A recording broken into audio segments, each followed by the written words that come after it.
тездик менен кирип барды. Алыска бурчка жана жер менен жолдонгон сокко жыйынтыгында 4-голду Беков Азатка берди. Азат кайрадан Азаматка. Азамат мына топко жетип барып гол бергизди. Дарбазага жолдоп көргөнгө аракет жасаган дагы бир гол. Азамат Исабеков тарапка, Шухрат Абитовка, анын болсо Азамат Исабековка. Сонун пас Бекболот Акматалиевден ал эми голду бул тараптан бара жатат. Азат Исабеков көтөрүп берди. Жана экинчи гол. Азамат Маматия жолдошуна таласында Маматия жана Азамат Исабеков гол.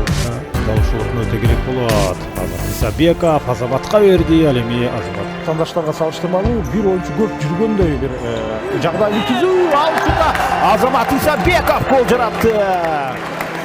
Дарбыз жагынан бирдей эки команда. Азамат Исабеков пытался перебросить голкипера, не получилось совсем немного. Еще одна атака белых и гол открывает. Все-таки Азамат Исабеков топты сактап калган болчу.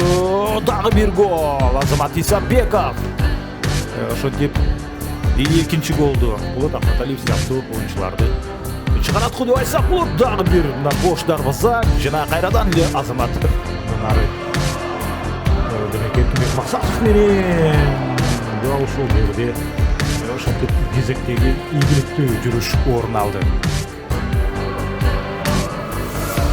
Тереңден чыгарылган пас өзүнүн демек схемасын көп колдонуп, бирок анчалык чындыкта төрткүлдүү орун алган жок. Кошумчада гол кезектеги топтогулуктун келечеги алдыда алар бул жерде кезектеги гол кайрадан эле Азамат Исабеков.